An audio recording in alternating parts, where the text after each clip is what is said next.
किया जा रहा है। भोग परिमाण में अवक्ष वस्तुओं का तो स्थान ही नहीं श्रावक के पास, और भक्ष वस्तुओं की भी सीमा हो जाती है। इसके माध्यम से वह संबर निजरा के क्षेत्र में और तरक्की कर लेता है। देखो कितनी अच्छी बात है, मुनि नहीं बन पा रहा है, आदि का नहीं बन पा रहे, फिर भी पापों को रोकने का लगातार प्रयास चल रहा है। संबर और निर्जरा के क्षेत्र में अनवरत रूप से वह आगे बढ़ते जा रहे हैं। अब किनका त्याग करना और किनका नहीं करना, ये भी विवेक की बात है। तो यहाँ 5 प्रकार के अभक्षों की चर्चा की गई है। इनमें त्रिहिंसा कारक अभक्ष की चर्चा यहाँ पर है, और प्रमाद कारक अभक्ष एक दूसरे नंबर पर चर्चा का विषय है। थोड़ा हम अपने रसोई घर में चलते हैं और देखें कहाँ त्रिजीवों की हिंसा हो रही है, कहाँ प्रमाद कर अभक्षों का स्थान हमारे रसोई घर में है, तो पाएंगे हम लोग सुनते आपके रसोई घर में अचार होता है, मुरब्बा बनाया जाता है, जीवन प्रयास भी बनता है। अब ये क्या है, यह एक तरीके से 24 घंटे की मर्यादा निकलने के बाद तरस जीवों का घर बनता जाता है। जितना पुराना अचार मुरब्बा होगा उतना स्वाद में सुनते अच्छा लगता है, बोलो ना। किंतु जितना पुराना होगा उतना उसमें गुणित क्रम से, कैसे गुणित क्रम से तरजीवों की उत्पत्ति होती जाती है। अब ऐसा कोई यदि अचार मुरब्बा खाता है तो नरक जाने का रास्ता तैयार कर लेता है। मुझे हल्का सा याद आ रहा है, महाभारत आदि में कहीं आया है, नरक जाने के 4 द्वार, परस्त्री सेवन करना, रात्रि भोजन करना, और उसमें 2 बातें हो रही उनमें, भाई अचार खाना, सुन रहे, ये 3 बातें तो याद रखना। एक बात और कौन है उपयोग में नहीं आ रही, मगर अचार खाना भी नरक जाने का द्वार बताया है। 4थी बात सुरापान करना, ये परस्त्री सेवन करना, रात्रि भोजन करना, सुरापान करना, और साथ में अचार सेवन करना। क्या हो गया, सुन रहे, 4 बातें हो गई, ये कह रहे हैं आपसे। अब अचार को कितना बड़ा पाप माना है, तो अचार नहीं खाना चाहिए, खाने का भी निषेध नहीं, 24 घंटे तक बना करके खाना निषेध नहीं। 24 घंटे की मर्यादा का उल्लंघन होने पर उसमें तरजीवों की उत्पत्ति होने लगती है। ऐसा ही मुरब्बा, ऐसा ही च्यवनप्राश, और इतना ही नहीं, मर्यादा निकलने पर अन्य सामान का सेवन करना भी पाप का कारण है। 3 दिन की आटे की मर्यादा, 3 दिन की किसकी मर्यादा आगे बताओ, मसाले की मर्यादा, और 24 घंटे की उबले दूध की मर्यादा, 48 मिनट लगाया हुआ भाई ठंडे दूध की मर्यादा, 24 घंटे दही की मर्यादा, जब तक स्वाद न बिगड़े, इस स्वाद बिगड़ने पर घी और तेल की मर्यादा भी चली जाती है। मर्यादा के बाहर इन पदार्थों को खाते हैं तो तरह जीवों की हिंसा करने का पाप लगता है।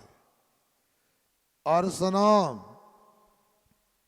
अपने को ये भी ध्यान रखना चाहिए, अकेले तरह जीवों की हिंसा ही नहीं, मर्यादा रहित सामग्री स्वास्थ्य के लिए भी लाभदायक नहीं।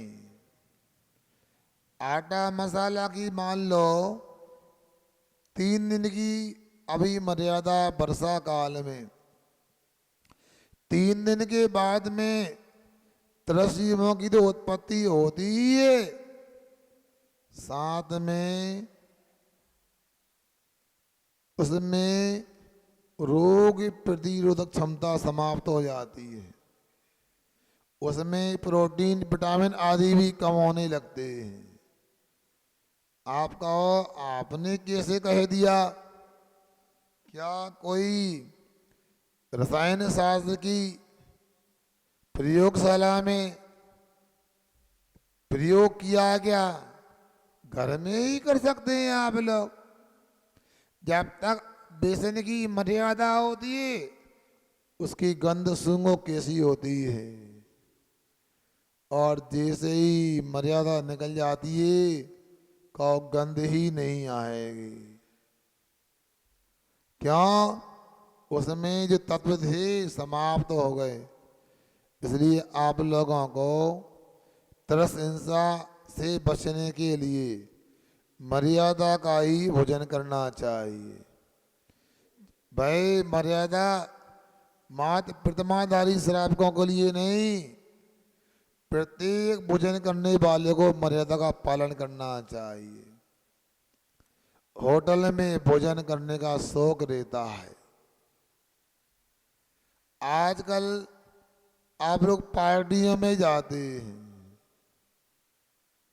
गोट करते हैं, अब बाजार का सामान होता है और बनाने वाले भी किराए के होते हैं। अब वक्त ही मान के चलना चाहिए। आजकल मिलावटी सामान आते हैं, इनसे प्राणों को क्षति पहुंचती है, ये भी हिंसा है। पता है आप लोगों को? बाजार का नमकीन वगैरह आता है, खस्ता लगता है, अच्छा लगता है, क्यों बताओ?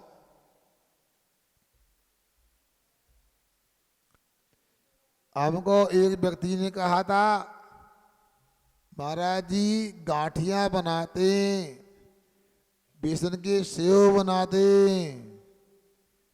इनको बनाने के लिए बेसन में 1 किलो बेसन में 10 ग्राम निरमा वॉशिंग पाउडर डाला जाता है।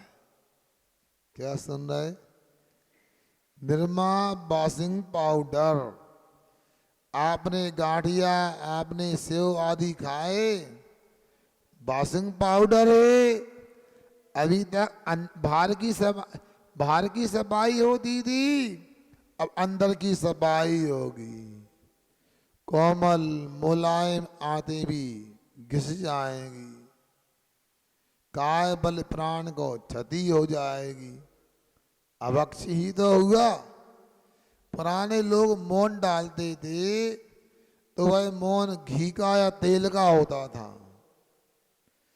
क्या केमिकल का मोन डाला जाता है? सुनो, बातें ना करो। हैं, रोज जंगल जाते हैं हम, जयस्तंभ चौराहे मुड़ जाते हैं। वो काली पुतली के यहाँ एक बाजार बना हुआ है। कौन सा बाजार? बोलो ना भैया, आप ही बोलो। क्या? चौपाटी। चौराहे पर बनी है चौपाटी। क्या बिकता है? फुल्की वगैरह, चाट वगैरह बिकता है। अब फुल्की का पानी, चटनी आदि तैयार की जाती है। काहे से? बोलते जाओ। हाँ? भाई फुल्की का पानी खट्टा बनाते हैं, कैसे बनता है? एसेंस तो स्वाद के लिए होता है, गंध के लिए होता है। स्वाद के लिए नहीं, गंध के लिए होता है। उसमें अम्ल डाले जाते हैं, उसमें हाँ साइट्रिक एसिड वगैरह डाले जाते हैं। एक बूंद एसिड से एक मटका पानी खट्टा हो जाता है। सोच रहे हैं आप लोग? अभक्ष की चर्चा हो रही है। आप जो विषय है तो आप सुनो। कोल्ड ड्रिंक आते हैं बाजार से, उसमें मांसाहारी और मादक तत्व तो होता है, ऐसा पढ़ने में आया है। किंतु उसमें फिनाइल आदि रसायन भी डाला जाता है। हमको पता नहीं था। बहुत पहले की बात है, बंडा सागर में पंचकल नाटक हुए थे। लगभग 2001 का समय होगा। एक राजीव दीक्षित नाम का व्यक्ति आए थे हमारे पास में। आईआईटी से, खड़गपुर से बीटेक था वो, अनपढ़ नहीं था। स्वदेशी आंदोलन के लिए समर्पित हो गया था। उसने कहा मैं एक जगह मिलने गया तो उन्होंने मेरे सामने कोल्ड ड्रिंक की बोतल रख के रख दी, पियो। मैंने कहा मैं नहीं पीता हूं। क्यों? मैं वैज्ञानिक हूं। तो वैज्ञानिक होने से क्या फर्क पड़ता है? ये तो गर्मी समाप्त करने का पदार्थ है। उसने कहा गर्मी समाप्त करने का पदार्थ नहीं, ये तो टॉयलेट क्लीनर है। कैसी बात कर रहे हैं आप? तो ये बताओ, आपके घर में कोई टॉयलेट, बाथरूम, वॉश बेसिन गंदा हो तो बताओ। उसने कहा चलो बताएं। वो बॉटल का ढक्कन खोला, इसे डाल दी उसने, और डालते ही झाग निकलने लगा, और थोड़ा सा ब्रश मारा, बिल्कुल साफ सफेद छक हो गया पूरा स्थान। बोलो, ऐसे पदार्थों को पेट में डालोगे, जीवन समाप्त होगा कि नहीं होगा? क्या पहले कैंसर होता था? सुना भी नहीं होगा। आज सामान्य बात हो गई। आजकल अल्सर, ये भी बीमारी बढ़ती जा रही, आम बात है। कई लोग कहते हैं महाराज हमें तो बड़ा आश्चर्य हो रहा है। क्यों?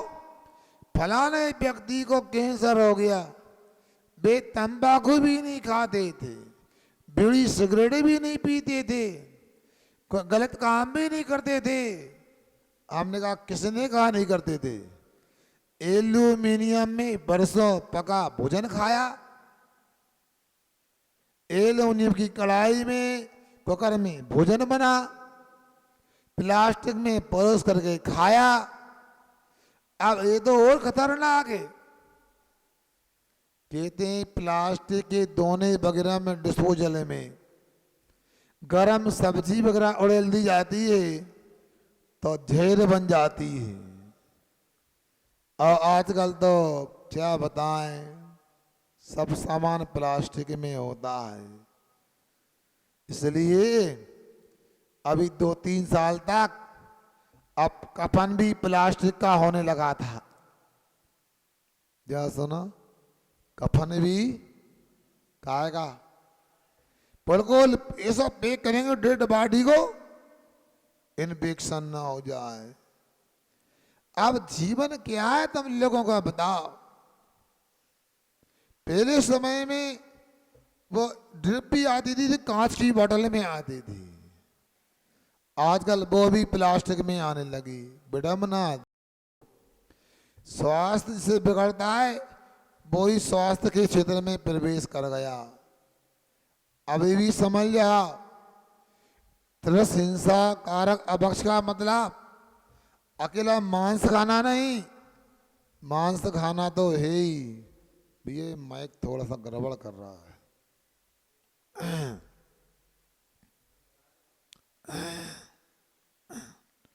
क्या सुना? ये हमारे रसोई घर को भी संभालो, सुधारो। अब प्लास्टिक के बर्तन में गर्म वस्तु डालने पर ही हानिकारक, ऐसा नहीं। सुनो, बातें न करो, घर जाकर आप प्रयोग कर लेना। हमारी बात पर सुनकर विश्वास नहीं करना, मिलान कर लेना, प्रयोग कर लेना। एक गिलास में पानी लेना, सूंघना उसके लिए, उसी पानी को प्लास्टिक की बाटल में गिलास में डालना, फिर सूंघना। गंध परिवर्तन होता है कि नहीं होता है? सोच लो, पहले के लोग 2-2 किलोमीटर जाकर के पीने का पानी कुएं से लेके आते थे। आज के लोगों को बिल्कुल अपने कमरे में पास में पानी चाहिए। वहां से नदी से पानी आएगा, फिल्टर स्टेशन, 10 प्रकार के केमिकल डाले जाएंगे और पानी पूरा स्वास्थ्य के विपरीत हो गया। ब्लीचिंग पाउडर आदि कौन लाभदायक होता है स्वास्थ्य के लिए? फिर वो पानी नाली के माध्यम से नलों में आएगा, नलों के माध्यम से टोंटी में आएगा, टोंटी से आपके यहाँ पंप से ऊपर पहुंच जाएगा। महीनों वहाँ सड़ता रहेगा टंकी में, प्लास्टिक की टंकी में, और वहाँ से पाइप के माध्यम से आपके चौके में, कमरे में आएगा। बस अब तो थोड़ा सा विकास और बचा है, टोंटी से मुंह में आना बचा है। अब तो इतना ही है, टोंटी में कनेक्शन करो, मुंह में सटक पाइप लगा लो, बस हो गया। मगर क्या हो रहा है सोचो। पुराने जमाने के लोग 100 वर्ष से ज़्यादा जीवन जीते थे, आज 60 वर्ष हो गया। धीमे धीमे सही, ये मरण ही तो हुआ हमारा। 120 वर्ष की उम्र, 60 वर्ष बची है। सावधान हो जाओ, अपन भी त्रसजीव हैं, अपना जीवन यदि समाप्त हो रहा है, ये भी त्रस हिंसा कारक है। समझ में आ रहा है? जिनको अहिंसा धर्म का पालन करना है, अपने जीवन को बचाकर रखना है, पूरे 100 वर्ष तक जीवन जीकर धर्म ध्यान करना है, परमात्मा की आराधना करना है, उनको प्लास्टिक से, एल्युमिनियम से दूरी बना लेना चाहिए। मतलब आप लोगों को जबरदस्ती करवाते तब भी नहीं करना चाहते। कई जगह देखा है, बुरा नहीं मानना, जैसे ही मेरा पड़गान हुआ भगदड़ मच गई, अरे बड़े महाराज आ गए, अलग करो कढ़ाई के लाने। मतलब आपको अपने जीवन से प्यार नहीं है। चौका हो गया, आहार हो गया, फिर वही काम, वही प्लास्टिक, वही एल्यूमिनियम, वही नॉन स्टिक। अब सोच लो, आप लोग यदि स्वस्थ रहना चाहते हो और नरक से बचना चाहते हो तो जितने साधनों से, जितनी वस्तुओं से जीवन समाप्त होता है, स्वास्थ्य खराब होता है, उनसे दूरी बना लेना चाहिए।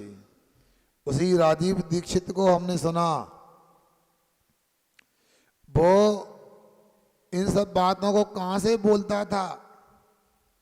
जैन आचार्य हुए, आयुर्वेद के प्रकांड विद्वान, जिनका नाम शायद आप लोगों ने सुना होगा, बागभट्ट जी। क्या नाम? बागभट्ट एक जैन आचार्य हुए जिन्होंने आयुर्वेद पर विशद रूप से व्याख्या लिखी है। वह बागभट्ट के साहित्य को पढ़ करके राजीव दीक्षित बोलता था।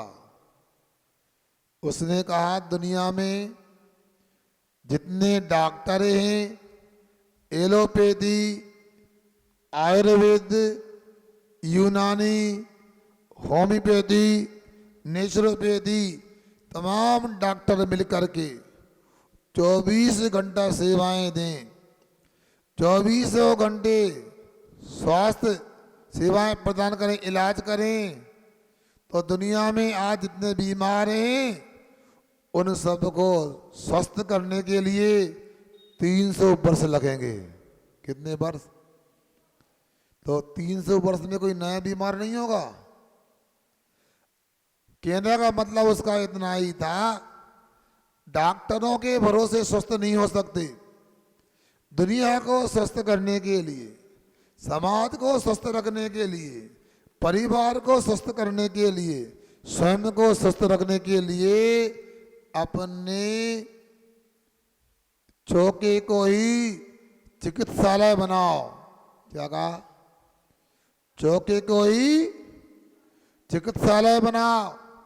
आज एक केमिकल अनेक प्रकार हानिकारक भोजन में डलने लगे, और जो भारतीय मसाले थे, अजवाइन है, दालचीनी है, जीरा है, धनिया है, सौंफ है, ये अलग होने लगे क्योंकि स्वाद चाहिए। क्या इनमें स्वाद नहीं आता? विचार करना है। वह ब्राह्मण परिवार से था, मगर बागभट्ट को पढ़ के बताता था। मेरे को मिला, लक्ष्य से बुलाया बंडा में हमने, राजीव जी एक बात पूछिए महाराज। जो आप बोलते हैं मंच से, उनमें प्रामाणिकता है? राजीव भैया, इन बातों को हम भी अपने मंच से बोलते हैं, लोगों को बतलाते हैं, कहीं ऐसा ना हो कोई हमें चुनौती दे दे कि आपने गलत बोला है। उसने, महाराज जी मैं जो भी बोलता हूँ पूरा पता लगा करके, यहाँ तक कि माइक्रोस्कोप पर देख करके बोलता हूँ, क्योंकि मुझे भी चिंता है, पता नहीं कौन सी कंपनी मेरे ऊपर क्लेम कर दे, जेल में अंदर भेज दे। इसलिए मुझे तो हर बात का ध्यान रखना पड़ता है। उस राजीव दीक्षित ने हमको बताया, महाराज जैसे जैन शास्त्रों में भोजन पाने की मर्यादा है। मैंने पूछा, क्या बागभट्ट जी ने भी कुछ लिखा है इसके लेकर? हाँ, उन्होंने भी कहा इतने दिन के बाद आटा नहीं खाना चाहिए, इतने दिन के बाद में घी नहीं खाना चाहिए, इतने दिन के बाद में बनी सब्जी नहीं खाना चाहिए। सोचो, विचार करो। हमने विरासत में जैन धर्म प्राप्त किया है, चरणानी योग में सब बातें बताई जाती हैं, उन बातों को हम माने नहीं माने, ये जिनतर लोग स्वीकार कर रहे हैं। एक बात और बता दूं, मैंने एक दो नहीं, जैन जगत के संपूर्ण श्रावकाचार्यों का स्वाध्याय किया है। लगभग 35-37 श्रावकाचार्य हैं। उन श्रावकाचार्यों में क्रिया कोश भी हैं। क्रियाएं किस प्रकार करने से अहिंसा धर्म का पालन होता है, चर्चा आई कि ये मर्यादा आदि की बातें तो हिंदी के शास्त्रों में लिखी हैं, इनको प्रमाणिक नहीं मान सकते। मेरे मन में बड़ा विकल्प आया, क्या जवाब दूं लोगों के लिए। अच्छे से गहराई से अध्ययन किया। सुन रहे संजू? अध्ययन करने के बाद पाया जो विद्वान जिन्होंने 35 श्रावकाचार का 4 भागों में संग्रह किया है, उपलब्ध है, पढ़ना चाहें आप लोग तो। और श्रावकाचारों में एक जगह मुझे पंडित हीरालाल जी कासलीवाल संभवतः उनका हमें लेख पढ़ने को मिला। अब उन्होंने लिखा कि प्राचीन काल में भी प्राकृतिक भाषा में क्रिया कोश रहे हैं और वह क्रिया कोश आचार्य प्रणीत थे, प्राचीन आचार्यों के द्वारा लिखित थे। फिर वहां पर उन्होंने पंडित दौलत राम जी या किसी दूसरे विद्वान का उल्लेख किया। अभी क्रिया कोश एक दौलत राम जी का मिलता है, एक पंडित किशन सिंह जी का मिलता है, और संभवतः एक का नाम मुझे पता नहीं है।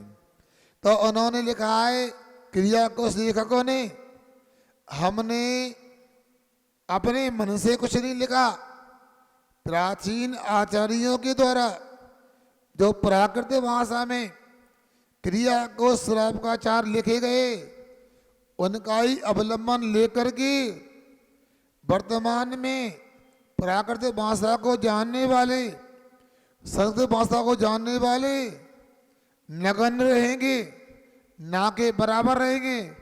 इसलिए हमने आगे का और वर्तमान का ख्याल रख करके हिंदी भाषा में क्रिया कोशों की रचना की है। इसलिए इनको अप्रमाणिक नहीं मानना चाहिए। ये अहिंसा की दृष्टि से भी प्रमाणिक है और स्वास्थ्य की दृष्टि से भी प्रमाणिक है। सुन रहे हैं आप लोग?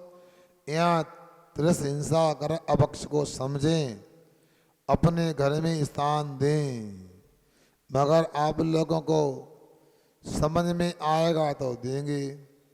शाम के अंत के बर्तन होते सुबह तक पड़े रहते हैं, क्योंकि बरौनी नहीं आई। आप ही बन जाओ बरौनी तो पाप लग जाएगा। अरे महाराज, हम इसलिए थोड़ी आए बर्तन मांजने को, पोछा लगाने को। तो अहिंसा धर्म का पालन करने को आए कि नहीं आए? बोलो। आवाज नहीं आती इन लोगों की, बता है महाराज कौन सा वैसे लेके बैठ गए? अच्छा वाला बताते कोई यहाँ दा। हमें तो बहुत अच्छा लगता है जब कोई कमेटी का बोलता है आज पूरी समाज का भोजन ही रखा गया है, उसमें इडली डोसा चटनी आदि का प्रबंध किया, बहुत अच्छा लगता। यदि महाराज एक और बात, यदि मान लो पिज्जा मैगी नूडल्स की पार्टी हो जाए तो पूरे बच्चे आ जाएंगे महाराज, करवा के देख लो आप।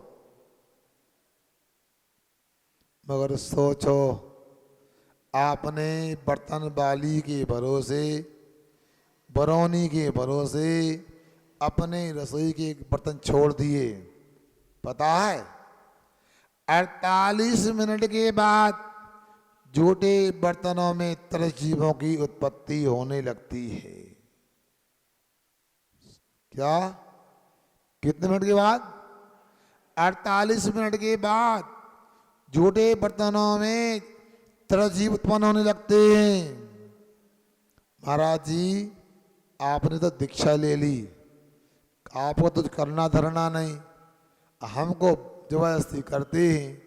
सुना, मैंने दीक्षा बाद में लिए, किंतु दीक्षा के मेरे वो काम किया है आप लोग सोच भी नहीं सकते हो। क्या किया?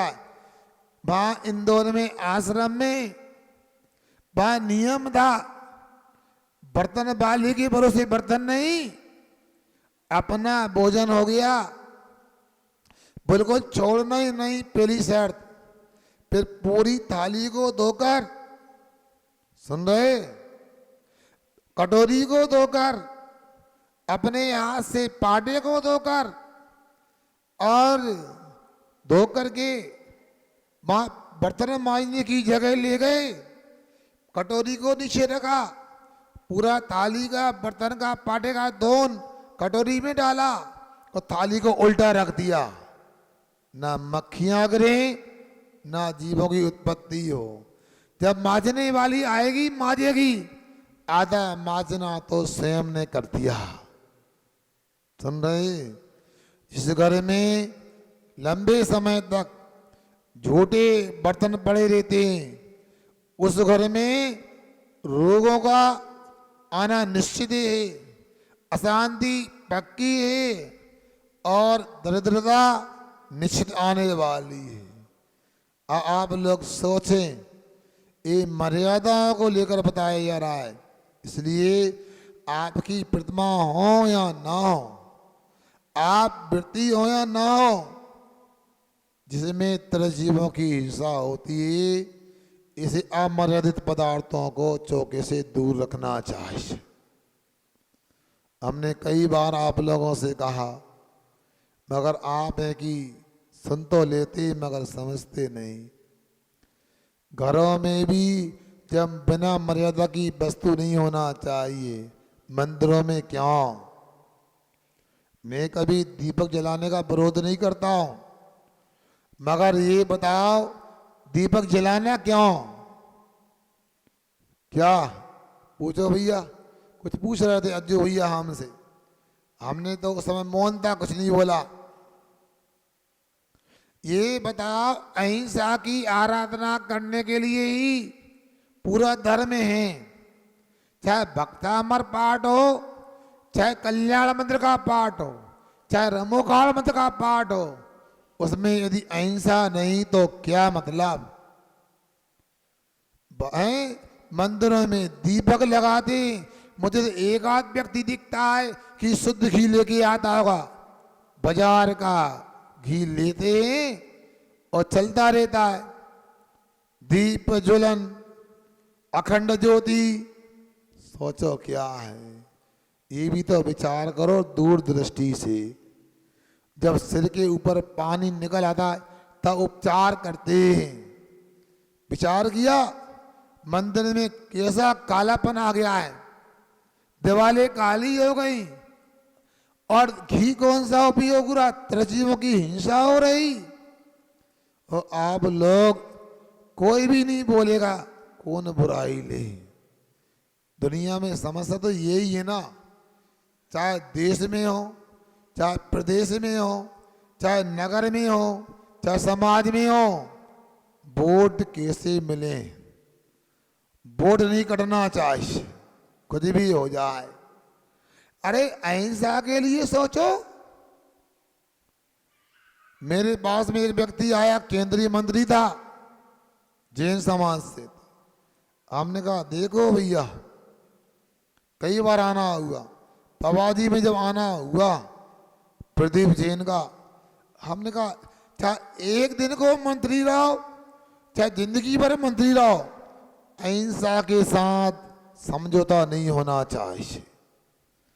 अहिंसा ही भगवान है, अहिंसा ही परम ब्रह्म है, अहिंसा को छोड़कर कुछ नहीं, अहिंसा ही साधु है, अहिंसा ही भगवान है, अहिंसा ही शास्त्र है। मगर हम अहिंसा को भूल करके कई काम करते रहते हैं।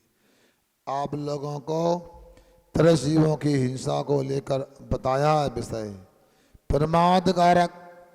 अब जो पदार्थ लंबे समय तक मुरब्बा, अचार ये रखे रहेंगे, सड़ेंगे नहीं, और सड़ेंगे तो तामसिकता नहीं आएगी, और तामसिकता का मतलब तो नशा है, प्रमाद नहीं आएगा, जरूर आएगा।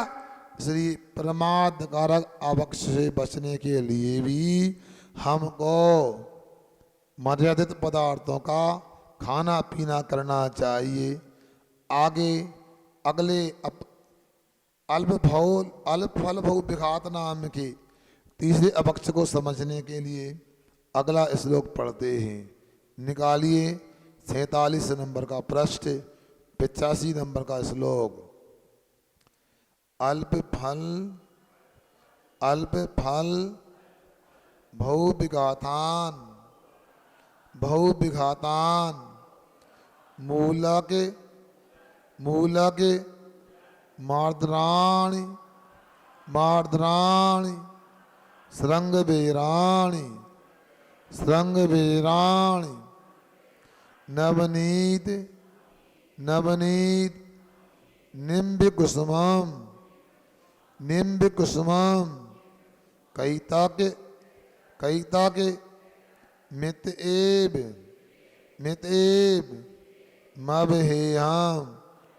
मवहेयम।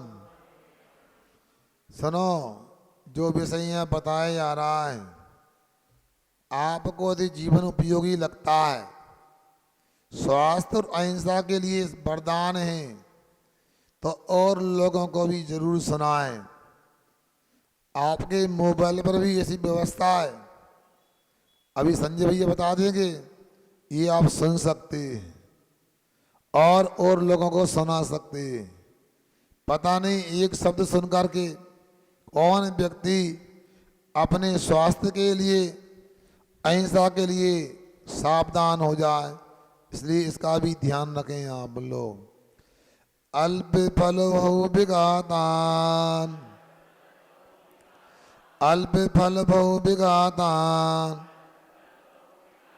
मूलक मार्दनानि श्रृंगवीराणि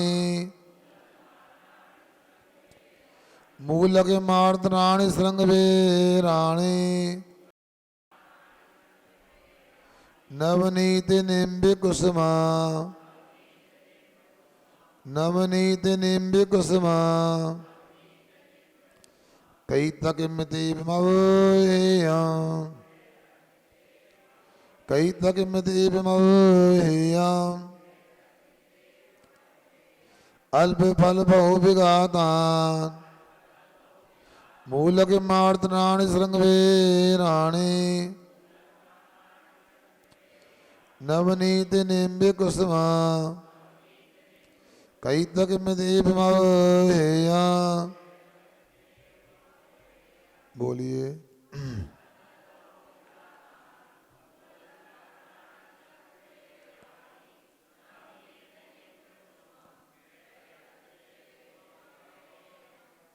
बहुत अच्छा। ऊपर श्लोक में 13 जीवों की जिसमें हिंसा होती है, ऐसे पदार्थों को अपक्ष कहा, जिससे प्रमाद उत्पन्न होता है, ऐसे पदार्थों से दूरी बनाने को कहा। तो मन में आ सकता है जिनमें 13 जीवों की हिंसा नहीं होते हैं, जिनसे थोड़ा लाभ मिलता है और बहुत सारी हानि होती है, बहुत जीवों की हिंसा होती है, वो यहाँ पर बताया जा रहा है। क्या कह रहे हैं सुनो। अल्प फल बहु विघातात्, अल्प फल और बहुत स्थावर जीवों की हिंसा होने से, आर्द्राणि श्रृंगवीराणि, आर्द्राणि अर्थात गीले, श्रृंगवीराणि अदरक, मूलिका मूली, तथा नवनीत मक्खन, निम्ब कुसुमम नीम का फूल, कैतिकम कुसुमम केतकी का फूल, इति इस प्रकार ये वस्तुएं अभेयम छोड़ने योग्य, एवं से और भी इस प्रकार की ऐसी वस्तुएं छोड़ने के योग होती हैं। सुन रहे महाराज, आज तो बहुत अच्छी बात समझ में आ गई। ये बच्चे को संभालो। क्या कहा? ये तो अच्छी बात समझ में आ गई। आई कि नहीं आई? क्या आई बता, बोलो पुरुषों। हमने कहा अच्छी बात समझ में आ गई, आई कि नहीं आई? और मूली का मना कर रहे हैं, यहाँ तो आलू भी, प्याज भी, लेसन भी इनका तो मना नहीं किया है। ऐसा ही पढ़ाया करो महाराज, अब अच्छा लगा। क्यों? आप लोगों के लिए थोड़ी भी समझदारी होगी। आपसे कोई कहेगा घोड़े को पानी दिखा लाओ, बच्चों को संभालो, कौन के बच्चे हैं? क्या कहा? यदि आपको कहा जाए, सुनो हमारी बात, घोड़े को पानी दिखा लाओ, क्या करोगे? बालाघाट वालों हैं, पानी दिखा के जाएंगे, पिला के लाए? गजब भैया, अरे हमें ऐसी ही आपसे उम्मीद थी। घोड़े को पानी, दाल भी, भात भी, पापड़ भी, चटनी भी, मिठाई भी, नमकीन भी। क्या कहा था सागर? रोटी खा लो। उसी प्रकार आचार्य महाराज यहाँ उपलक्षण बता रहे हैं। गीला अदरक, मूली, इतना ही नहीं, इसको आदि करके गाजर है, आलू है, प्याज है, लहसुन है, शकरकंद है, घुइयां अरबी हैं, और भी जितने भी तमाम प्रकार के कंदमूल हैं, सबके सब अल्प फल बहु विघातक हैं। क्यों हैं? इनके बारे में कहा गया है, एक सुई की नोक बराबर आलू आदि कंदमूल में इतने जीव होते हैं, इतने जीव होते हैं, कबूतर के बराबर बन जाए पूरे ब्रह्मांड में ही समाएंगे। इसलिए इनको नहीं खाना चाहिए, अबक से बताया है। सुन रहे आप लोग? कोई भी कंदमूल हो, ये खाने को मना किया गया है। अब यदि जीव कांड आदि ग्रंथों को देखें तो कुछ और भी अर्थ निकलता है। ये समान भंग होते हैं इनके। घुइयां तोड़ो, मूली तोड़ो, गाजर तोड़ो, वो तिरछे नहीं टूटेंगे, सीधे टूटेंगे और रेशा नहीं होंगे। इसलिए भी अनंत कायिक जीवों का स्थान है, मगर इनको तो साधारण में ही लेते हैं। ये भाई साधारण वनस्पति में लिया जाता है, और प्रतिष्ठित वनस्पति का भी यही लक्षण होता है। जो प्रतिष्ठित प्रत्येक वनस्पति होती है, उनमें भी अनंत कायिक जीव ऊपर से आके उत्पन्न होते हैं। अब बात यह आ रही है, इनमें तरजीवों की हिंसा भी होती है। कैसे होती है? आप ककड़ी तोड़ते हैं, ऊपर यदि हवा में रहती है, उसमें तरजीव नहीं होंगे। आपने भिंडी तोड़ी, आपने गिलकी तोड़ी, ऊपर रहेगी, हवा में रहेगी, सूर्य प्रकाश में रहेगी, उनके संपर्क से तरजीव नहीं होंगे। मगर कंदमूल जमीन के अंदर होते हैं। किसान लगातार पानी डालता है, गीली मिट्टी होती है, और गीली मिट्टी होने से तरजीव भी कंदमूलों के संपर्क में रहते हैं। इसलिए इनमें अल्प फल होता है और बहुविघात होता है। बल्कि यूं कहो, अल्प फल भी क्या होता है बताओ? आलू में कौन सा विटामिन है, कौन सा प्रोटीन है? आलू में क्या कौन सा मिनरल है? क्या आयरन है, क्या कॉपर है, क्या गोल्ड है, क्या सिल्वर है? क्या है? आलू में है तो कार्बोहाइड्रेट है। क्या मोटापा बढ़ सकता और कुछ नहीं हो सकता है। अब एक बार तो सुनो, आगम में जो लिखा है उसकी चर्चा करेंगे, इधर उधर से नहीं। आर्द्रानी का तो इसका मतलब ये हो गया, यदि कोई कंदमूल सूख जाता है, इसे अदरक है, यहाँ आर्द्रानी सरंग बेरानी का मतलब गीला अदरक खाने का निषेध किया है। यदि वो सूख जाता है, सोंड बन जाती है, हल्दी सूख जाती है, काष्ठ बन जाती है, उसका खाने का निषेध नहीं किया है। और सुनो, एक पंडित रतनचंद जी मुख्तार हुए सहारनपुर से, क्या नाम सुना है? उनका एक व्यक्तित्व कृतित्व नाम का एक शंका समाधान का ग्रंथ है। उसमें एक जगह पूछा पंडित जी से, जैसे सूखा अदरक सोंठ बन जाता है, खा सकते हैं, सूखी हल्दी खाई जाती है, तो हमेशा करें आलू को सुखा लें चिप्स बना करके, तो आलू की चिप्स खा सकते हैं। देखो पहले भी चर्चाएं ऐसी होती रही। तो पंडित जी ने समाधान क्या किया सुनो। पंडित जी ने लिखा, सौंठ हल्दी किसके लिए खाई जाती है? स्वास्थ्य को देख करके, स्वास्थ्य के लिए खाई जाती है। कितनी खाई जाती है हल्दी? एक कटोरा, एक डब्बा, कितनी है? एक चुटकी, चम्मच भी नहीं, वो चम्मच अलग होता है मसाले का, तो छोटा सा एक चुटकी खाई जाती है। और उसी प्रकार यदि मान लो डॉक्टर कहता है और कहता है ये आपको लेना ही पड़ेगा, तो हल्दी सौंठ की मात्रा में स्वास्थ्य लाभ के लिए शेष पदार्थों को लेते तो मना नहीं, मगर हल्दी की मात्रा में आलू खाया जाता है क्या? हल्दी की मात्रा में क्या प्याज लहसुन खाया जाता है क्या? ये स्वाद के लिए, हल्दी सौंठ स्वास्थ्य के लिए खाएं, ये नहीं बोल रहा हूं मैं।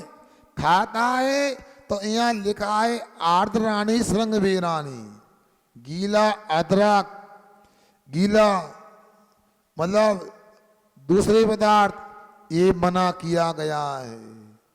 अब आप कहोगे ये अर्थ कैसे निकाला? यहाँ तो अदरक मूली के बारे में लिखा है। देखो ग्रंथों की जो टीकाएं होती हैं उनको गुरु नाम गुरु कहा है। जैसे तदबार सूत्र ग्रंथ है, उनके सूत्रों को पढ़ने पर हमें अर्थ समझ में नहीं आएगा, मगर बाद में आचार्यों ने जो अपनी बुद्धि प्रखर थी उसका उपयोग करते हुए चिंतन में उतर करके उनका अर्थ निकाला, तो टीका लिखी, तो टीका गुरु नाम गुरु कहलाती है, गुरु की गुरु होती है। तो इसी रत्नगढ़ श्रावकाचार्य की टीका आचार्य प्रेमचंद्र महाराज ने लिखी, उसमें लिखा गया है इस श्लोक की टीका में, ये तो उपलक्षण है, गीला अदरक, गीली मूली, इनके अलावा भी जो कंद मूल है सब अभक्ष हैं, कोई नहीं खाना चाहिए। नवनीतम मक्खन, सुन रहे ना? अब चलाने लोग मक्खन खाते, घी नहीं खाते। देखो घी परिपक्व अवस्था है, अग्नि के ताप से उसमें तामसिकता निकल जाती है, सात्विकता आ जाती है, इसलिए मक्खन खाने को मना किया है। मक्खन यहाँ पर अभक्ष बताया है, दही, दूध, घी अभक्ष नहीं बताया, इसको ध्यान रखने का है। आगे और सुनिए, केतकी के फूल, नीम के फूल, ये भी टीकाकार लिखते हैं उपलक्षण है। कोई भी सभी प्रकार के फूल, गुलाब का है, चंपा का है, मालती का है, कोई भी फूल है, ये खाने के योग नहीं है। इनमें इनके आश्रय में तरसी पाए जाते हैं, और दूसरा तरजीव नहीं भी पाए जाते हैं। कहते हैं कन्नौज आदि में जहाँ इत्र बनता है, परफ्यूम आदि बनता है, कहते हैं 1 ट्राली फूल को पीसा जाएगा और 1-8 ग्राम उसमें से सेंट निकलेगा, परफ्यूम निकलेगा। इसी अल्प फल बहु विघातक में इनको लिया गया है, ऐसा अपने को जानना चाहिए। आगे इस श्लोक का पाठ करके अपन पूरा कर देते, अर्थ बाद में कर लेंगे, क्योंकि आप लोगों का समय कीमती रहता है, आप लोग समय से नहीं आ पाते। इस श्लोक तो पढ़ लो आप लोग, आपने स्वभाव बना लिया है देर से आने का। स्टेशन भी देर से ही आते हैं आप लोग, 8 बजे ट्रेन आती है तो कब पहुँचते हैं आप लोग? 7:15 पे। सोच लो, वहाँ आपको मूल्य पता है। जो नौकरी करते हैं ऑफिस कब जाते हैं? 10 बजे का समय, कब पहुँचते हैं? क्यों बहन जी? 12 बजे। तो वहाँ समय से पहुँचते, तो यहाँ क्यों नहीं? विचार कर लेना है। यदृष्टम यदृष्टम यदनिष्टम तद्व्रतेद तद्व्रतेद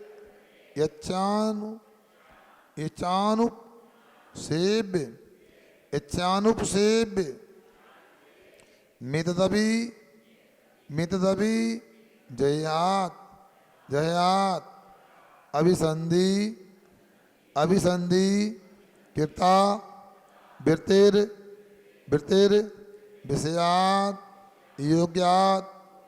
विषयात योग्यात वृत्तम भवति यद निष्ठम तद वर्तेत दिच्छानुसेव्यमितमपि जयात अभिसंधि कृता वृत्तिर विषयाद्योग्यात् वृत्तं भवति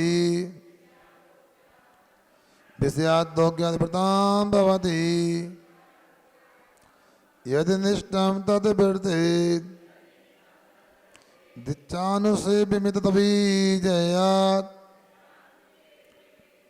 अभिसंधि कृता वृत्तिर विषयाद्योग्यात् वृत्तं भवति। पढ़िए।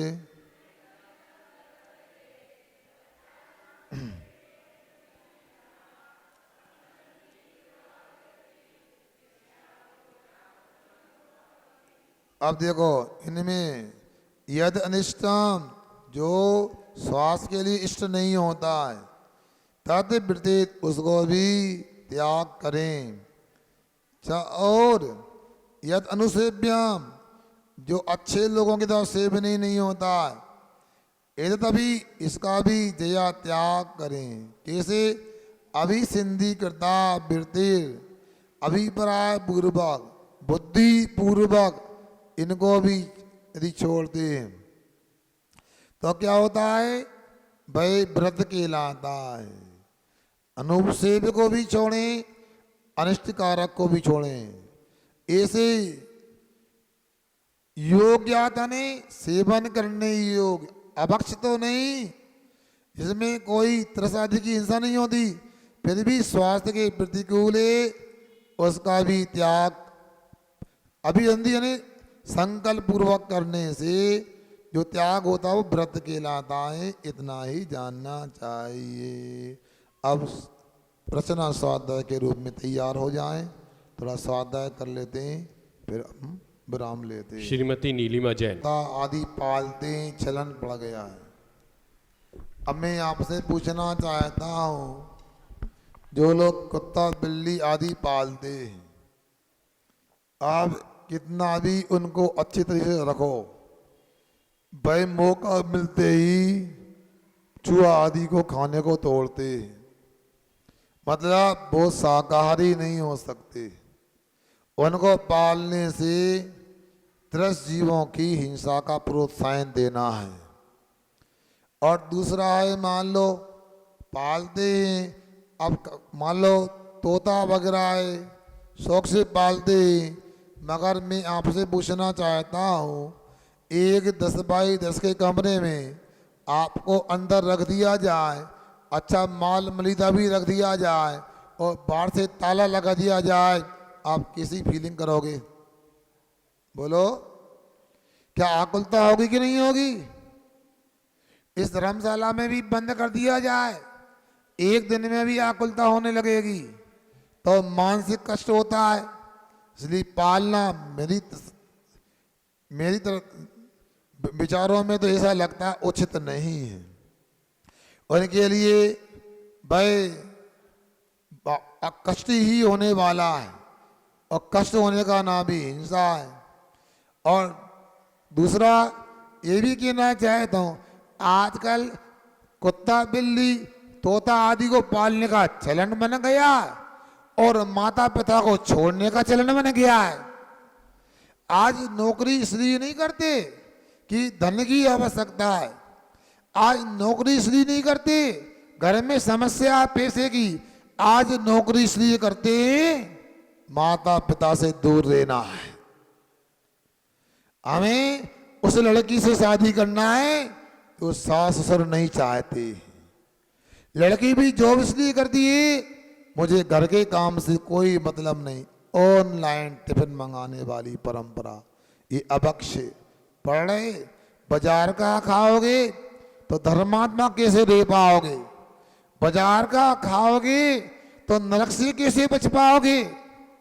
इसलिए आप लोगों को अपने परिवार के सदस्यों को पहले संभालना चाहिए, उनकी देखरेख करना चाहिए। ये तो कहीं से भी उचित नहीं लगता है। घर के बच्चे नौकर की गोदी में खेलते हैं और कुत्ता मालिक की गोदी में खेलता है। घर के बच्चों को नाश्ता दुर्लभ है, बच्चों को बिस्किट खिलाए जाते हैं। सुन रहे, ये विनाश काले विपरीत बुद्धि है। पशु रक्षा करो, व्यवस्थित करो, मना नहीं है। गौशाला आदि के रूप में करो, अथवा पालना है तो ऐसे पशु पालो जो शाकाहारी होते हैं, आपके घर को स्वस्थ रखते हैं और स्वयं स्वस्थ रहते हैं।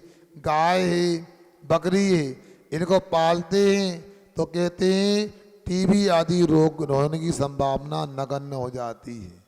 कहते हैं पहले ज़माने में टीबी रोग का जब इलाज नहीं था तो डॉक्टर लोग बकरी की सार में 6 महीना रहने को कहते थे।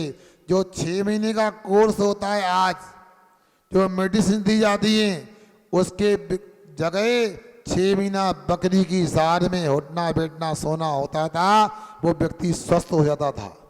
इसलिए पशु पालने का निषेध नहीं, मगर अहिंसा को ध्यान में रखकर करना चाहिए।